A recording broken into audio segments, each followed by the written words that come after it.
Bumi sebelum periode Nabi Adam. Adakah kehidupan sebelum Nabi Adam diutus sebagai khalifah bagi muka bumi? Assalamualaikum warahmatullahi wabarakatuh, Sobat Nyubi TV dimanapun saat ini Anda berada.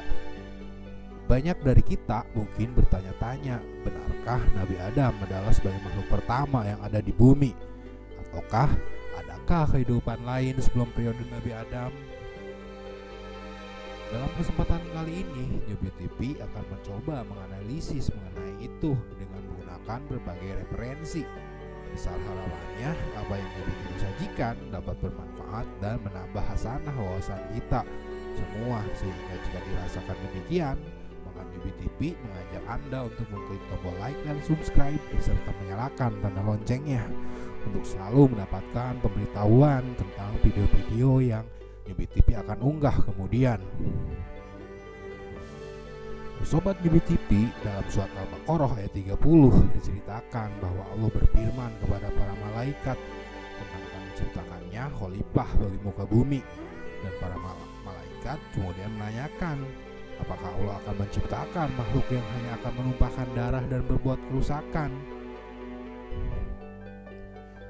Ingatlah ketika Tuhanmu berfirman kepada para malaikat, sesungguhnya aku hendak menjadikan seorang khalifah di muka bumi. Mereka berkata, mengapa engkau hendak menjadikan khalifah di bumi? Itu orang yang akan membuat kerusakan padanya dan menumpahkan darah. Padahal kami senantiasa bertasbih dengan memuji engkau dan mensucikan engkau. Tuhan berfirman, sesungguhnya aku mengetahui apa yang tidak kamu ketahui. Al-Baqarah ayat 30. Dari petikan dialog antara Allah dengan para malaikat tersebut, kemudian kita mengetahui bahwa dialog itu tidak sedang menceritakan tentang sebuah pengetahuan akan masa depan, karena para malaikat tidak memiliki pengetahuan tentang masa depan selain apa yang diberitakan Allah kepada mereka, melainkan para malaikat sedang membicarakan suatu kejadian yang pernah terjadi di bumi tentang sekelompok makhluk yang senang melakukan kerusakan dan menumpahkan darah. Maka atas dasar itu, apakah itu berarti ada kehidupan di bumi sebelum Nabi Adam diciptakan? Sobat Nyubi TV, kita kemudian maklum dengan sebuah cerita tentang sekelompok makhluk yang pernah mendiami bumi, yang banyak pendapat kemudian menyebut mereka dari golongan jin. Walaupun kemudian menjadi tanda tanya besar, bagaimana bangsa jin sebagai makhluk yang tidak nampak tersebut bisa saling menumpahkan darah, di mana yang sanggup saling menumpahkan darah logikanya adalah mereka yang memiliki jasad yang kasar seperti halnya kita manusia. Kita kemudian dihadapkan pada satu kisah Banul Jan dan Banul Ban yang disebutkan sebagai dua kelompok yang terus saling memerangi dan tidak pernah berdamai satu sama lain, di mana kemudian berbagai peperangan dan kerusakan yang mereka lakukan berikut konflik yang terjadi atas mereka yang terus membuat darah tertumpah, menjadikan kemudian Allah mengutus kelompok malaikat yang dipimpin oleh Ajajil, di mana Ajajil ini yang kelak di kemudian hari akan menyandang gelar sebagai iblis dikarenakan penolakannya terhadap perintah Allah untuk bersujud kepada Nabi Adam,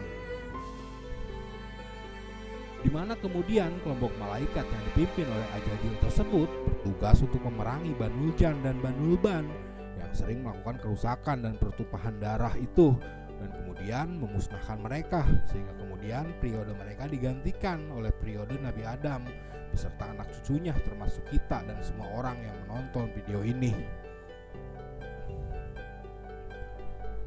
Lalu seperti apa sosok yang disebut Banul Jan dan Banul Ban tersebut?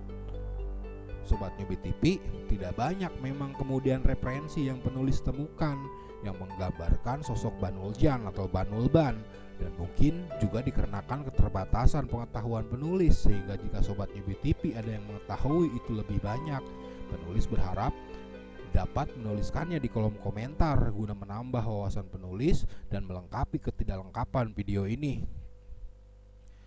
Tetapi sependek yang penulis ketahui dari referensi-referensi yang pernah penulis baca, bahwa mereka adalah makhluk-makhluk yang berbeda, yang memiliki kemampuan di luar kemampuan yang manusia hari ini miliki. Bahkan mereka bisa terbang menembus langit. Kekuatan hebat seperti itulah kemudian yang sampai harus membuat untuk memusnahkan mereka. Para malaikat dan Ajajil sendiri yang harus turun tangan menumpas mereka. Postur tubuh mereka tidak seperti kita hari ini. Mereka memiliki postur yang bisa mencapai tinggi puluhan meter dengan usia yang lebih panjang yang bisa mencapai ribuan tahun. Dan kemudian itu kita maklumi karena terkonfirmasi dengan postur tubuh yang dimiliki oleh Nabi Adam sendiri.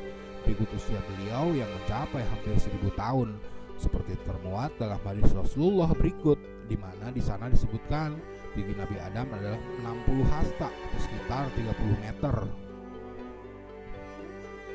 Allah telah menjadikan Adam dengan ketinggian 60 hasta. Kemudian Allah berfirman, "Pergilah dan memberi sejuk salamlah kepada para malaikat itu dan dengarkanlah mereka memberi hormat kepada engkau. Itulah kehormatan engkau dan keturunan engkau." Lalu Adam mengucapkan, "Assalamualaikum para malaikat." Maka para malaikat mengucapkan, "Assalamualaikum warahmatullah." Para malaikat menambahkan, "warahmatullah." Maka setiap orang yang masuk surga serupa dengan Adam dalam hal perawakan dan atau postur dan gambaran, dan manusia itu senantiasa bertambah kecil sampai sekarang. Hadis riwayat Bukhari dan Muslim.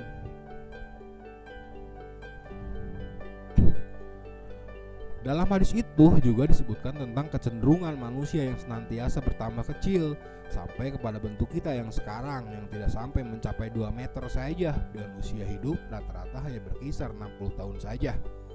Sebuah perubahan yang drastis jika dibandingkan dengan kualitas hidup makhluk-makhluk sebelumnya yang entah harus seperti apa menjelaskan itu secara ilmiah.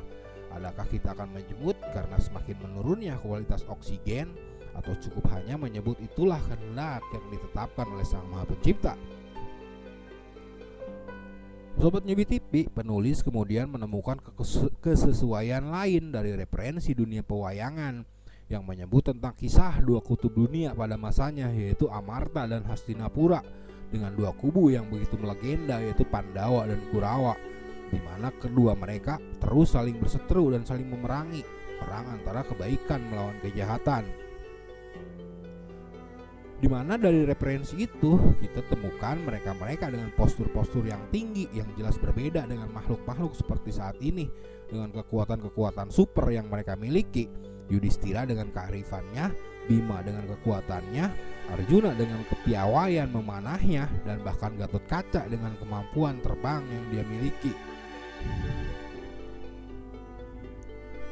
Dalam referensi itu kemudian kita mengetahui kedua mereka dipertemukan dalam sebuah peperangan maha dahsyat yang bertajuk Mahabharata, di mana peperangan itu kemudian melibatkan para dewa yang turun tangan membantu, termasuk itu Krishna dan Ramayana.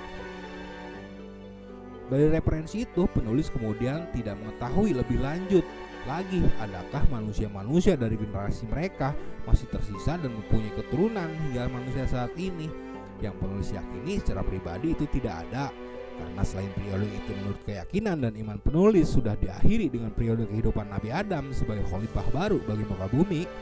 Dan referensi lain pun itu pun kemudian mengkonfirmasi sebuah data pasti hidup manusia yang menyebut bahwa akan selalu ada satu leluhur manusia pada setiap manuantara, yaitu satu kurun zaman pada setiap satu kalpa, di mana dalam satu kalpa itu terdapat 14 manuantara, yang berarti ada 14 manu pula, yaitu 14 orang leluhur manusia baru yang menggantikan periode manusia sebelumnya, di mana semua kita yang ada sekarang seluruhnya adalah keturunan dari Manu ketujuh yang disebut Waiwaswata Manu, yang kemudian kepadanya diperintahkan untuk membuat sebuah bahtera atau perahu guna menyelamatkan populasi manusia dari kemusnahan akibat banjir besar.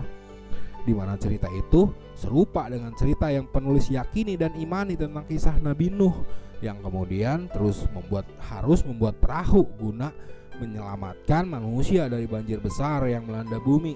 Dan semua kita yang ada hari ini adalah keturunan dari beliau, dari ketiga anak-anak beliau, Sem, Hem, dan Yapet. Lalu adakah Pandawa dan Kurawa itu adalah Banul Jan dan Banul Ban? Wallahu a'lam bishawab. Terima kasih sudah menonton. Wassalamualaikum warahmatullahi wabarakatuh.